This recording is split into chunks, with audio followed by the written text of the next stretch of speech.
10, 9, 8, 7, 6, 5, 4, 3, 2, 1. All systems go. You're listening to Sudbury News Talk. I want to show you something. Stand by. On the morning shift. Anything Could happen. Sudbury News Talk on the morning shift.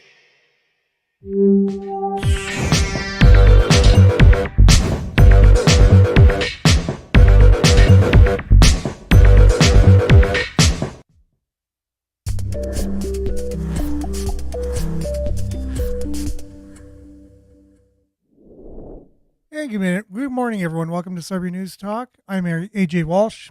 Glad to be here with you. Thankful that you're here with us on this 21st of May, 2025. It is Wednesday.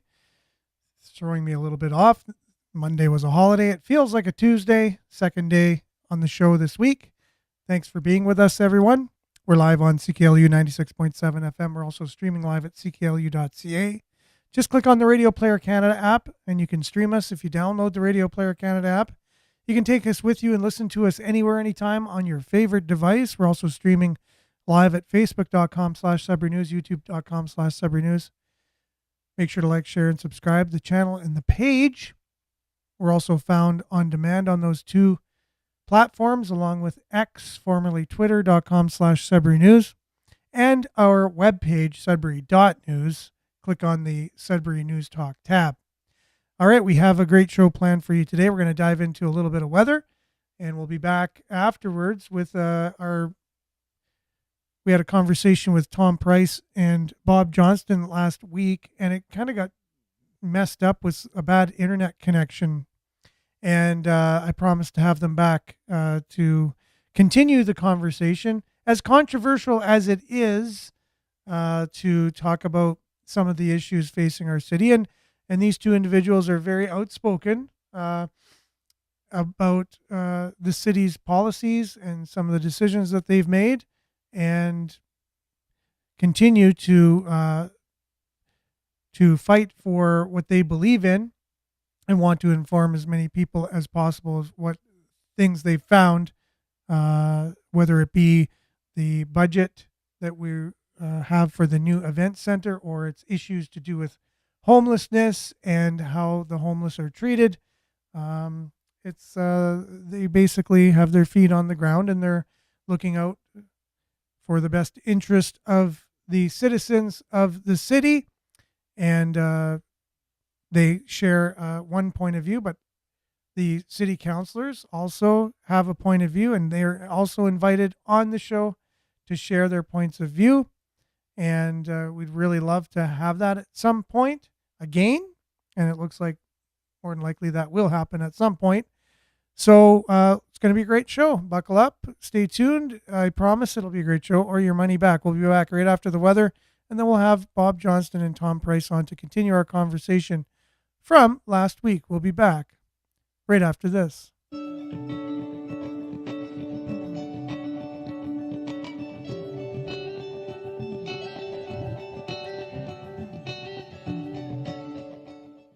And Sudbury weather brought to you by sudburyweather.ca. Currently it is 7 degrees. It's mostly cloudy. And today we can expect it to continue to be cloudy with a high of 13. Tonight, cloudy, 40% chance of showers, rain beginning before morning, low of 7 overnight. Thursday, rain, amount 10 to 15 millimeters. And temperature will be steady near 9. Look at your forecast here for the next few days. Rain everywhere. Rain and 9 degrees tomorrow. Showers and 11 degrees for Friday. 30% chance of showers, 16 for Saturday. Again, 30% for Sunday, high of 16. And the same for Monday. 14 and cloudy. On Tuesday, look at your satellite. Just a lot of clouds everywhere. That's taken at 1 a.m. last night. Just a long strip going from the northwest down to southeast. And a little bit of clearing there, but it looks like mostly cloudy at the moment. We'll be back with Tom Price, Bob Johnston as our guests on the show today. See if we can get in a few comments as well of your comments. And yeah, we'll be back right after this. Stay tuned. It's going to be a great show.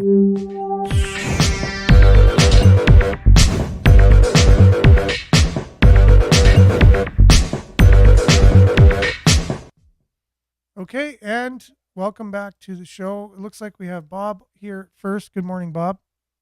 Good day. How are you? I'm not too bad. Didn't get the greatest sleep last night, but doing my best this morning. And great to have you guys on again for another conversation. Things that I know our audience is definitely interested in, and that is the greater city of Sudbury and how we're doing, and some of the things that we need, that issues that are important to each and every one of us.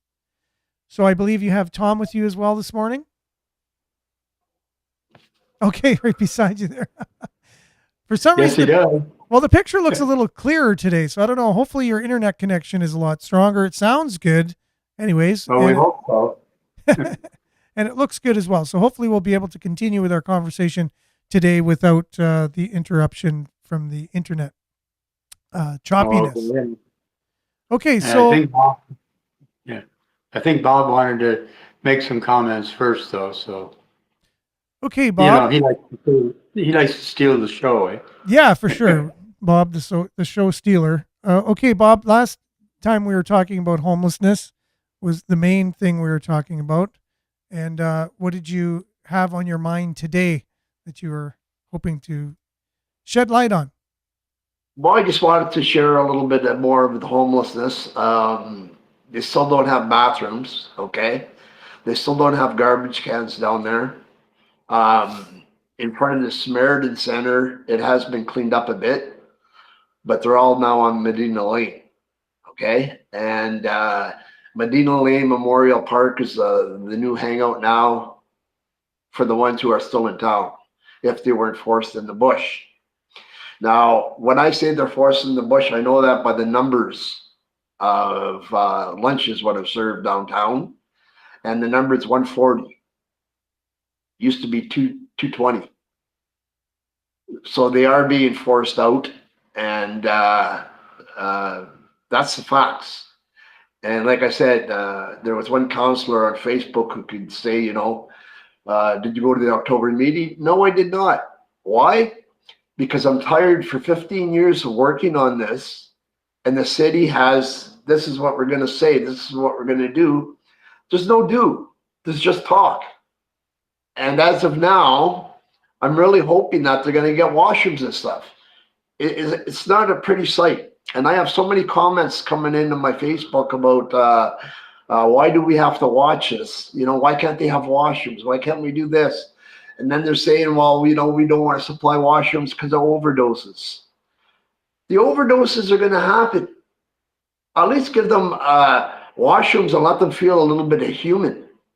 Let them have a little bit of value in themselves. That's the only way we're going to do it. But blanking them out on everything else is not going to get us anywhere. And saying and talking about 2030 isn't going to get us anywhere. We have to act on it now, not tomorrow.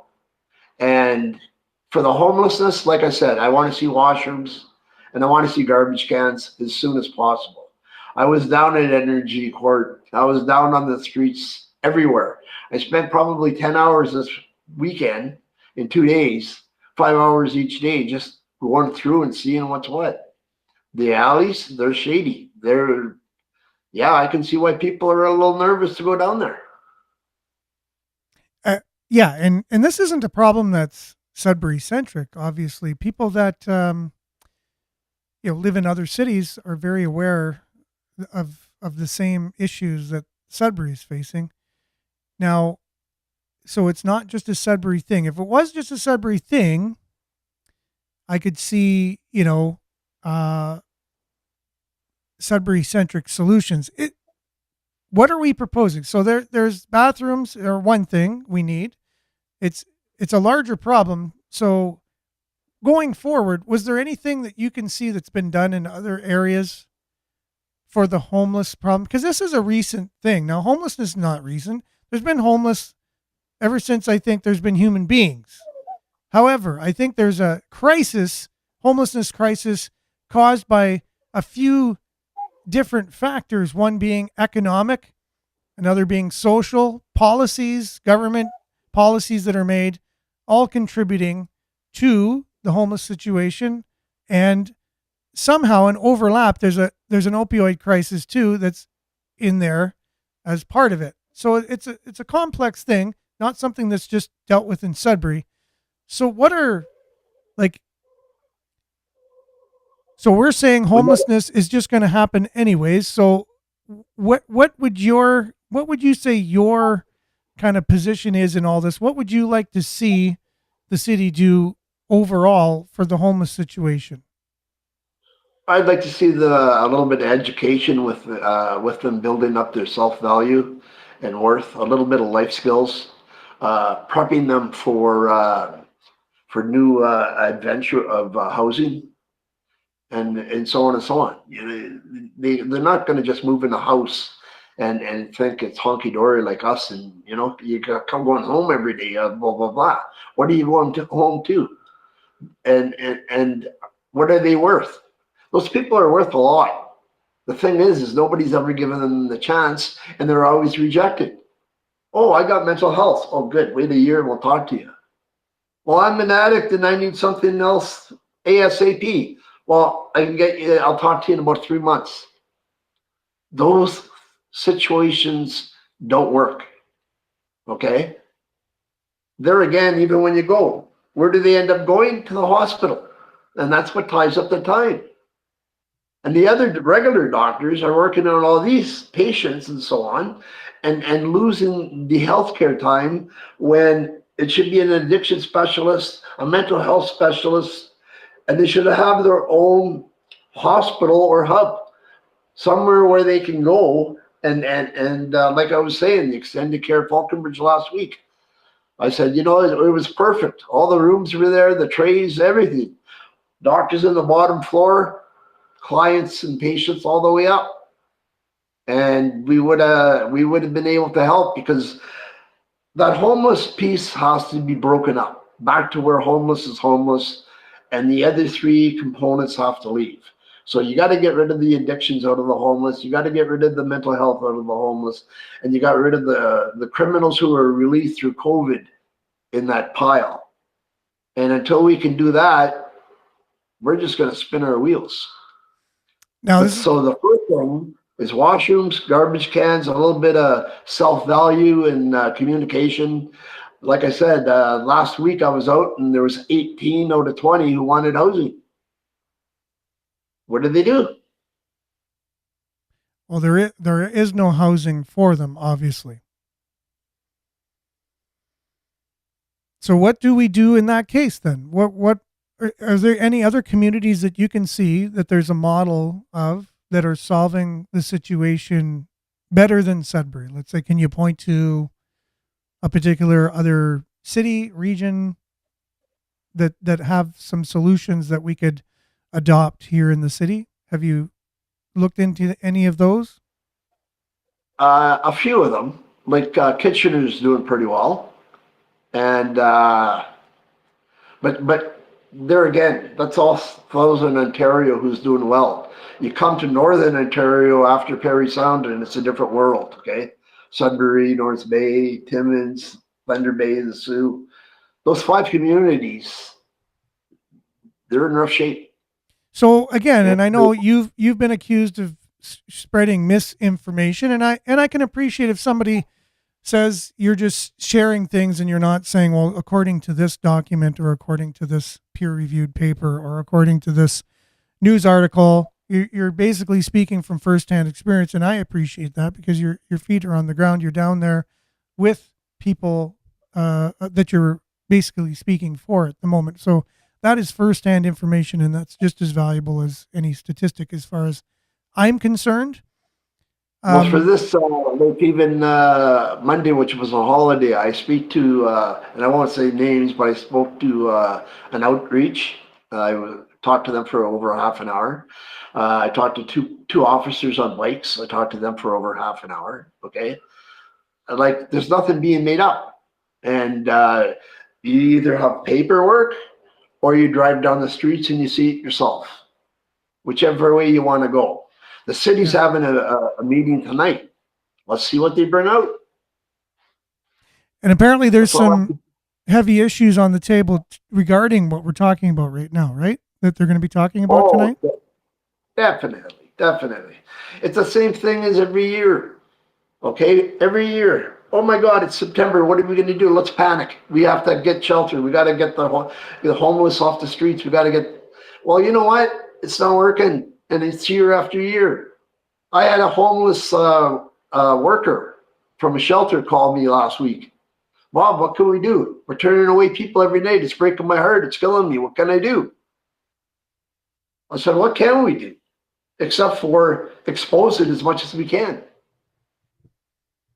You also bring up Northern Ontario being a little bit different than the rest of Canada, or Southern Ontario at least. Correct. And we do know, and where I was going with the fact that you've been accused of not, sharing correct information and you're just sharing your opinions by some leaders in the community. We do know that our opioid use and deaths are above the average of the rest of Ontario in Northern Ontario. That is a fact. That's not disinformation or misinformation. Now, why that is, I've often asked myself, why are we above the provincial average for opioid use and opioid death in Northern Ontario? Is it because we're isolated?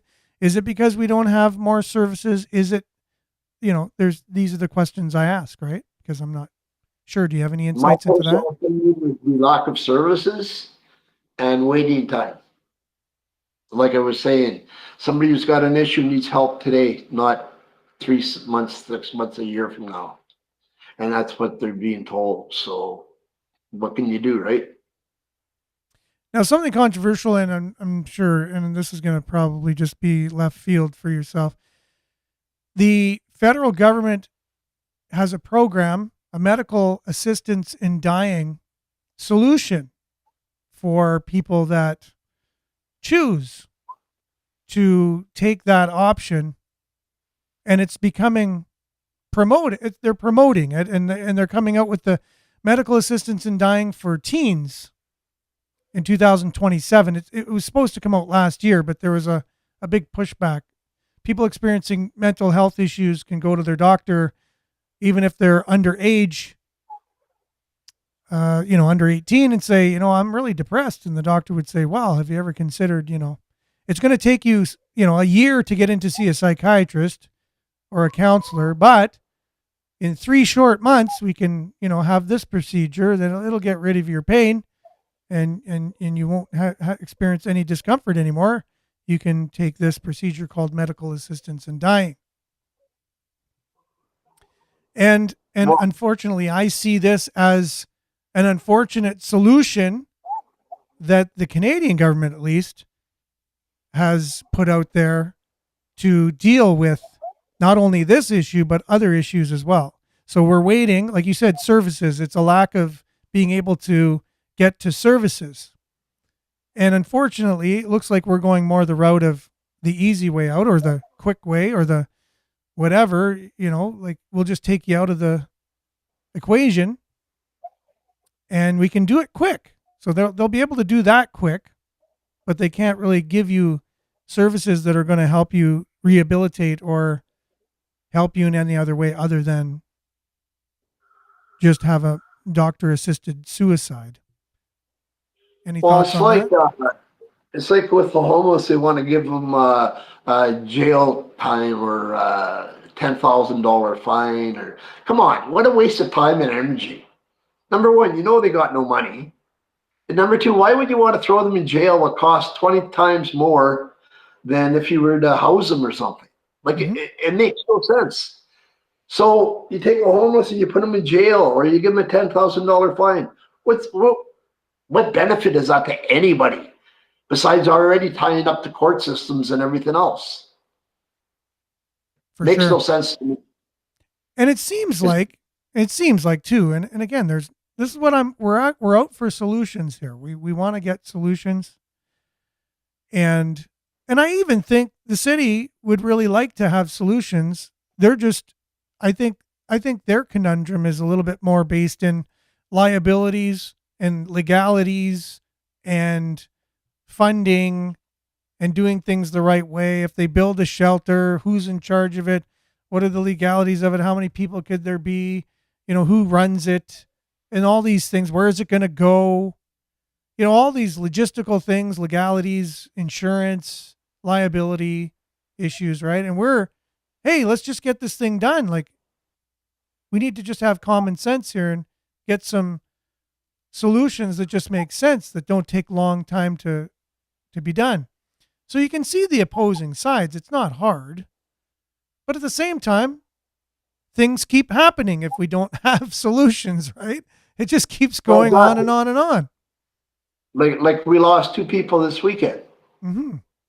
Okay, due to mental health, and it's sad, very sad. One of them was a 24-year-old male I was reading about on Paris Street, next to the old hospital or whatever. Correct. Around there. And that's my, my daughter's age. And I just, Yep. I can't. And again, like, I'm downtown and I see, young girls, same age as my daughter, just like this young man is. And they're in a back alley at, 12 midnight in the dark alley by themselves, in these dangerous situations. And there's somebody's daughter, somebody's sister, somebody's mother, it's really sad. And that's what added to it was the school system, when they took out all the life skills and home ec and chef's training and most of the trades out of high schools. Why isn't life skills and addictions being taught in high school? Why do they need those spares? Gets them nowhere. And again, Bob, it's you and I, we feel the same way for the people that we feel for. And the solutions, again, these are worldwide problems. These are not Sudbury problems. And I don't know if the answers we can get are that simple. I think it's systemic. I think there's a breakdown going on in our society in general. There's a breakdown of the family to begin with, because if we all had strong families to begin with, mother, father, in the home, and they had a home, first of all, it's hard to get a home these days. So you see a breakdown in society, and now we're starting to see, there's a crack in the dike, there's a crack in the dam, and the water slowly, and then the crack gets bigger, and the water, and then the flood, and then it's like we got a flood of problems, from a breakdown in our society. So I just want to give that perspective, because I don't like the bickering, a lot of the bickering that goes on between the city and advocates like yourself, because it's not going to get anything done. We need solutions. We need to get on the same page, and we just need to acknowledge that each one has a side, and they come from a perspective, and just acknowledge the perspective and then move on to solutions. But the more we just get stuck on name calling or things like that, exactly. I'm not name calling whatsoever. I am telling you what I see and what I hear, and for sure, that's street level. There's no paperwork involved. Exactly. And I just like talking about facts. A fact's a fact. And facts can even be disputed. Where did you get your fact from? Well, I see it with my own eyes. Well, it's hard to dispute that one. I'm there every day with people. It's hard to dispute, Exactly. So again, we have to acknowledge that, there are people that work on the ground. There's boots on the ground with people, and it has to be taken seriously and not dismissed. And then we also have to deal with the people who have they have the combination to the lock of the safe that has the power to fund things and work with them, because they play a huge role, and everyone needs to be on the same table. And so it looks like they made an effort last year in Azilda. They got all the organizations together. So that has to be at least acknowledged and applauded. Every year. They do it every year, my friend. Every year. And then that's the other side. I spent 10 years at the soup kitchen, and the other 5 years was on the street. running the shelter and knowing what's what and so on, and knowing all these people and knowing what they want. There's no, they want to move forward, and it's up to the city to make their plan. I mean, talk is cheap, and it's the same thing every year. Yeah. But I'm not going to hog the show. I'm going to have Mr. Price talk in a minute. But one thing I do want to say is I put out an invitation for all council to come out, go for a ride with me, and see what's what on the streets. I never got a phone call. I never got a reply. We came out with a cost for the arena, a true cost, and we even registered mailed all the councilors and mayor. No response. Why? Why can't they pick up, or, let's meet and talk about this, and this is where we're coming from. Okay, well, this is where we're coming from. Let's meet in the middle, but let's be honest with all the taxpayers. That's all we're asking for. And then on that note, I'll introduce you to Tom Price. And that was a good segue, Bob, because I was about to do the same thing, but you did it for me in an elegant way. So thank you very much. And this conversation obviously is going to be continued about the situation with people experiencing homelessness. So we'll continue that, obviously. And good morning, Tom. Thanks for being on with us this morning. Good morning, AJ. If you want to bring your camera down just a tad so we can have more of your beautiful face in the camera. There we go. Awesome. Looking good. Better? Looking good.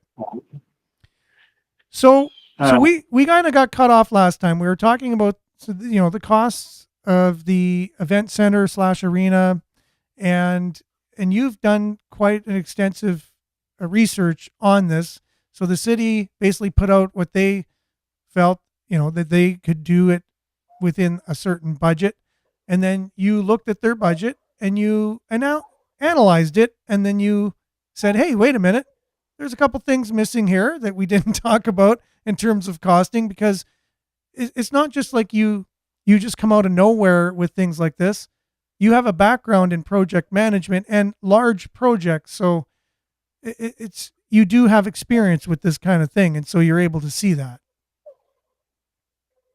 Yes. And just to go back to the homeless situation for a second, in that regard, in money cures no problems. Correct. People's actions cure problems. Okay? Money for food for the homeless, it doesn't mean anything unless the people are there getting the food for them. Okay? So money is a false argument on almost everything. And in that regard, the city talks about costs for the event center as being construction costs. First of all, that construction cost is not all encompassing.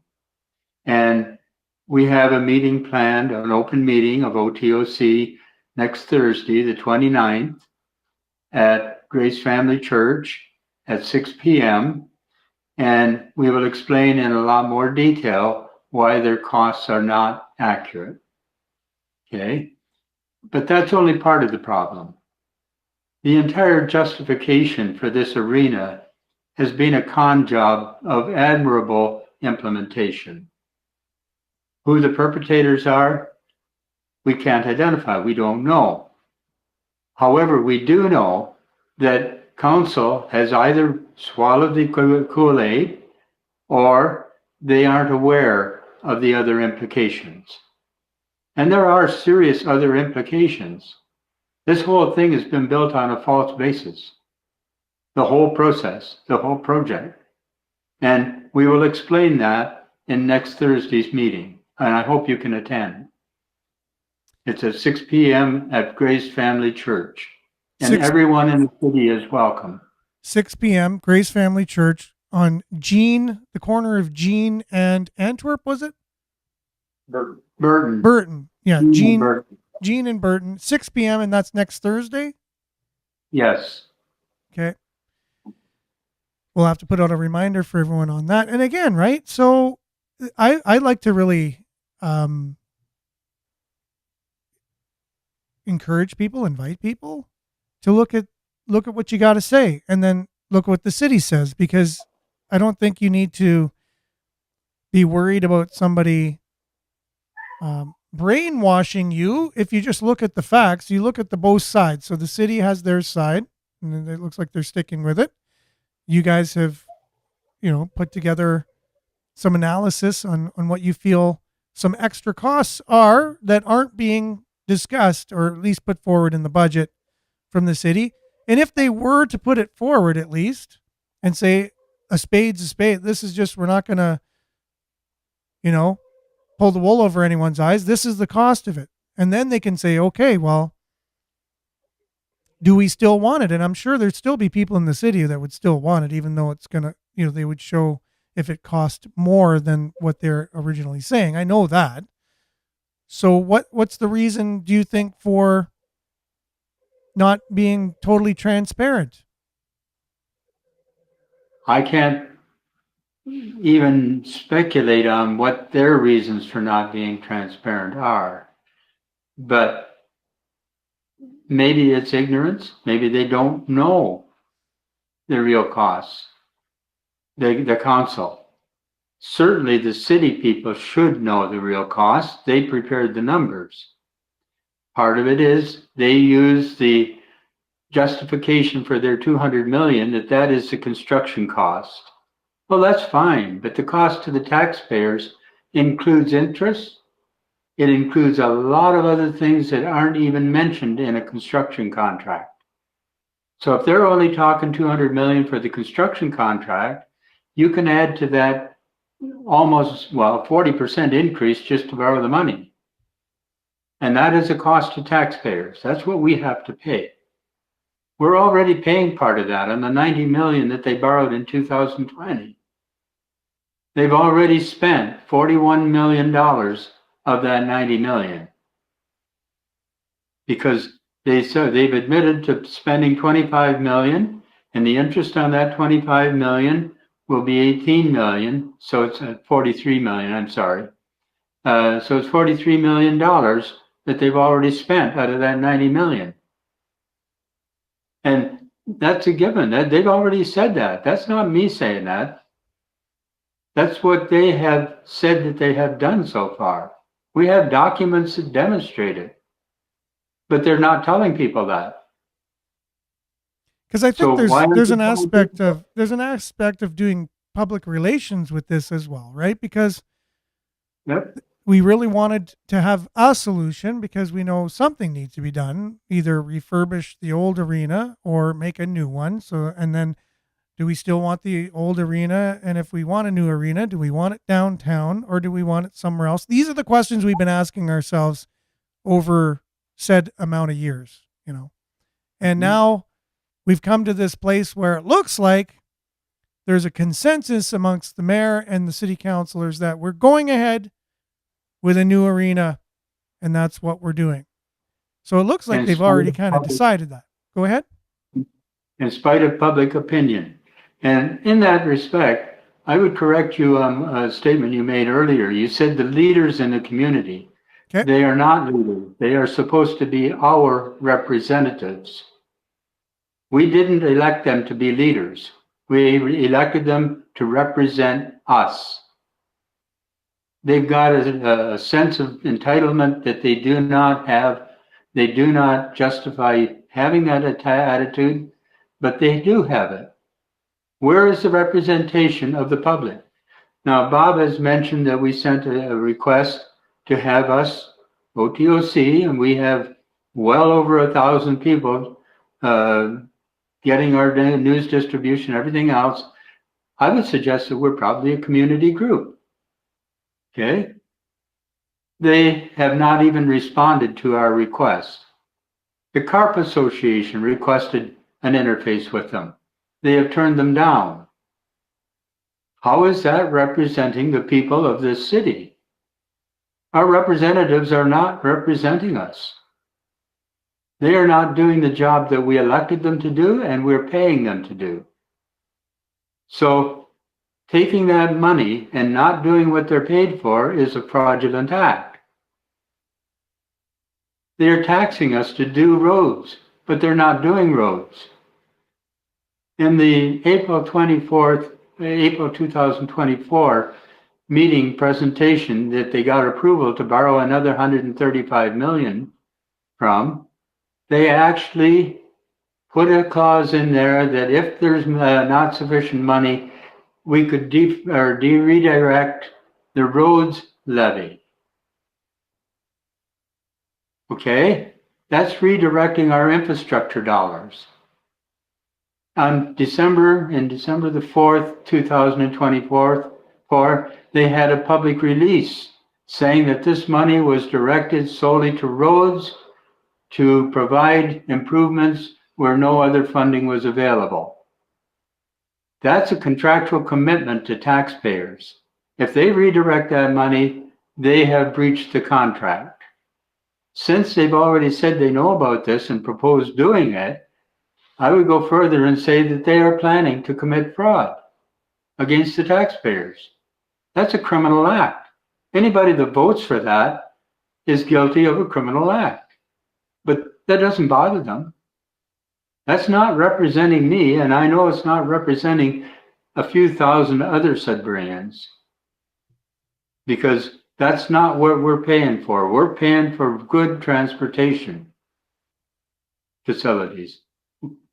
Is there anybody in this city who can argue that we're getting those? Because I'd like to meet whoever it is. Well, we know the city is known for our roads, and not in a good way. We know that. It's just something that goes along with the brand of Sudbury. And I have a joke: is the people from NASA came to our terrain to train for going on the moon, because our potholes were similar to the craters on the moon. They actually drove on our roads. Except there's no water on the moon. So yeah, and again, to go back to what you said about representation, you're exactly right. And so when I said leadership, I wasn't only talking about the people that are our representatives, but also other people in positions of influence and just, leadership positions in the community. But yeah, those include our representatives that are supposed to be, like you said, representing their constituents and those that voted them there. They're supposed to be actually representing, I guess, if you want to use the word democracy, which I even have a hard time with democracy. Because I don't even feel democracy is the greatest, way to govern, because let's say everyone agreed on the wrong thing. So it can go wrong too. If everyone's convinced to vote on the wrong thing that benefits them, democracy oftentimes isn't even the greatest form of governance. However, it's probably the best one we have in this day and age. You have a point there, but we don't have democracy anymore. Democracy has been hijacked by capitalism. And that's where our problem lies. Everything is about the buck. Correct. And I would even say crony capitalism. If capitalism actually functioned according to law, it would be a great economic model. But when you get crony capitalism, which is socialism mixed with capitalism, now you have governments making policies that line the pockets of their friends who are in business, and then the people making the policies somehow benefit, and the people that have the businesses benefit. That's when you end up, it actually borders on fascism, because that's when the business community and the government kind of collude, if you want to use that word, to do whatever benefits them, and they don't properly do what benefits the people that vote these people in, or supposedly vote them in. So, little tidbit. So, again, give us the number, and you'll explain at Grace Family Church. You'll do the whole presentation of the details. But the city, so what is the city saying that this event center at the end of the day is going to cost taxpayers? What is the city saying the cost is going to be? Well, the only thing we've heard was in Tony Chakuti's presentation in February, where he said 200 million. And then, even though he's saying 200 million, they borrowed another 135 million over 90 which is 225 million. Well, if it's only going to cost 200 million, why did they approve borrowing 235 million? And that's what they approved borrowing. Now they haven't borrowed the 135 yet. Now they're waiting until they need the money, which is a good move. We have no idea what the interest rate will be when that occurs. We have no idea of where the money is being spent. As I mentioned, we've already spent 41 million of the 90 million. So there's only 50 million left out of that for construction. So where are they going to make that up from? And what do we have to show for it? Well, we've got an empty parcel of land in downtown Sudbury. On top of that, they're talking about a couple of $100 million to expand our landfill in the next few years. And what are they filling it up with? Well, they're tearing down all the buildings in downtown, and they want to tear down the community arena that's already there. That's part of what their plan is. That fills up the landfill too. So what's that going to cost us?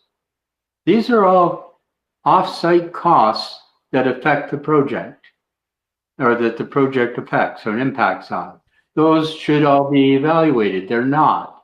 Now, I heard an argument from, a pretty prominent business leader speaking to me on this subject, and he said, well, when you buy a house, do you say the house costs, let's say the house was $400,000, it's listed for the real estate agent, and you go and you look at it and you say, how much is this house? And they say it's $400,000. You go, okay. Do people normally go, okay, well, all the landscaping that's going to cost me for this house over the years, if I hire someone to do my lawn every year or hire a snowplow guy, he's going to be $500 a year. And there's going to be the pool cleaners that are going to come over and clean the pool. And, over the life of this house, and it's going to need a new roof in 5 years, maybe new windows in 10, a new furnace in 15. Do we normally think this way about a house, or do we go, oh, it's $400,000? Normally people just go, oh, it's $400,000. They don't go, it's $400,000 plus it's going to cost the yard maintenance, the pool cleaning, the new furnace, windows, and roof. And so at the end of the day, and then this is the thing that I also add, and I've thought of this before. You pay 2 or 3 times what a house costs at the end of your mortgage of 25 years with the interest.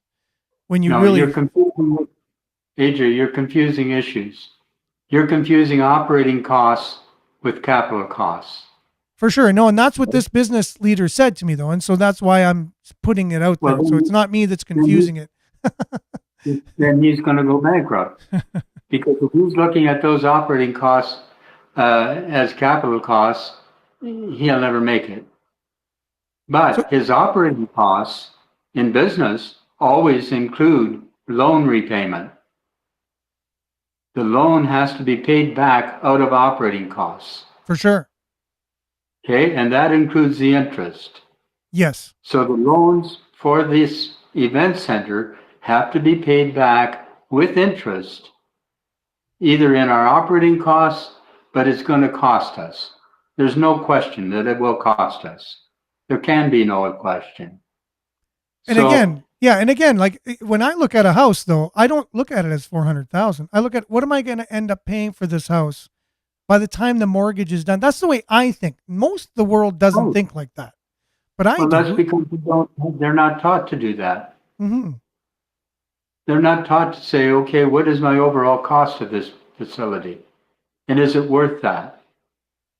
Like, this event center is definitely not worth $400 million. Okay? An arena of the same size should be able to be built for under $100 million. Wow, so what really? Well, yeah. They've been built for less than that all over the place, arenas. Soon as you tack on the event center portion, you add in all the goodies. The chrome plated, the gold lined, all of that, because it's an event. Well, quite frankly, what does that add to the value? for the people in Sudbury. It adds nothing. Okay? We built, and I hate to get into this here, but we built a science center that was supposed to bring all kinds of tourists to Sudbury. And it brought a few. It gets subsidized every year by the provincial government. It brought a few. They come and they leave. Did that build Sudbury? No. So then we added to it. We built the dynamic earth. And we messed up on that royally because they have all the tools there to teach people what is dynamic about our earth. But they don't. All they do is show them how mining is done. Well, that's not teaching the people anything, but it's meant as a teaching tool. And it gets subsidized every year. People come to it, yeah, they come and they go. They don't stay. We built a neutrino observatory. Well, the physicists come, those are the only ones that really come and see what it's all about. But those physicists don't stay. The ones that work there do. So did Sudbury pay for the neutrino lab? Did taxpayers pay for that? Of course we did. You're kidding. Not, I didn't know Sudbury that. Taxpayers, as taxpayers as a whole, through provincial and federal grants that got built. Well, one of my pet peeves were with the science, these science centers and whatever. If they were to just be, to be self-sufficient, they'd go bankrupt. Like if they had to operate on the money they bring in, they would all go bankrupt because they're not self-sufficient. They rely on taxpayers' money over and over, and their cash cow. If you look at the jobs even that are in these places, there's a director of this and an assistant director and the assistant director who's an assistant to the assistant, and then you got the one person who's actually doing the work at the end. And again, this is just my own pessimistic way of looking at it, but I think it's true, and they're very well paid. And if someone was to really look into it, and you want it to be fiscally responsible, again, like you said, the cost benefit analysis. Are there enough tourists coming to Sudbury for Science North? I can make the argument there's more people coming to Costco in Sudbury than are coming for Science North, right? And that's more of an income generator. But it's not pessimism, AJ. It's realism. For example, do you know what our property tax bill will be for the event center every year? Has anybody said what that is? Per taxpayer. Not per taxpayer, the total taxation bill to Sudbury taxpayers. So it will be in the order of $15 million a year that we will be paying for the next 30 years. That's a given. That there's no doubt about that. That they published those numbers. Well, we're going to be having $15 million per year added to our property tax bill for 30 years. Well, it's a lot of money, and obviously there's just, for any government, if you need more money, all you have to do is increase taxes and you'll have as much as you need without any accountability. So it's, I really I've never agreed with it. I've always wanted smaller government and less bureaucracy, and allow people in their communities to come up with their solutions and be more self-sufficient with very little help from the government. But we're actually opposite of that, the way that we function. And at the end of the day, we're just going to tax ourselves to death. And it's like a cancer. And I know and it happens on the municipal level, the provincial level, the federal level. And it's eventually you run out of money from the taxpayers. And then what happens, right? So again, next Thursday, 6:00, Grace Family Church on the corner of Jean and is it Baker? No, Burton. Burton. See, I got it wrong twice now. It's the corner of Jean and Burton. Okay, so that's all the time we got for today, though, and it was a great discussion. I know we have a lot of comments. If you want to go back and read the comments or answer some of the questions from our viewers, the conversation continues on Facebook after the show. It looks like Bob's got something else he wants to chime in on before we end.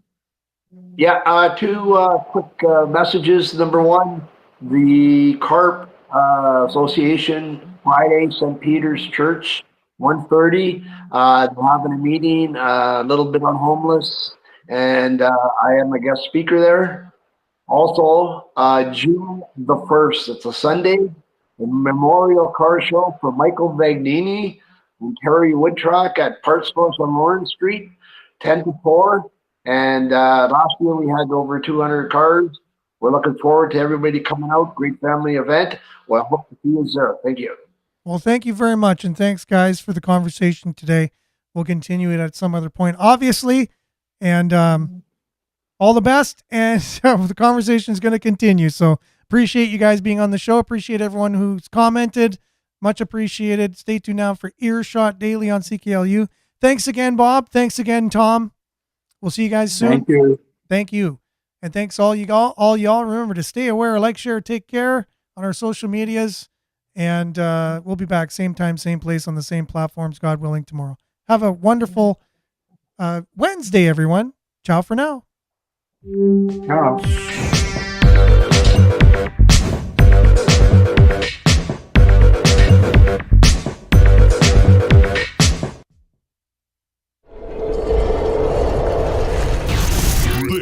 This is Sudbury News Talk on the morning shift.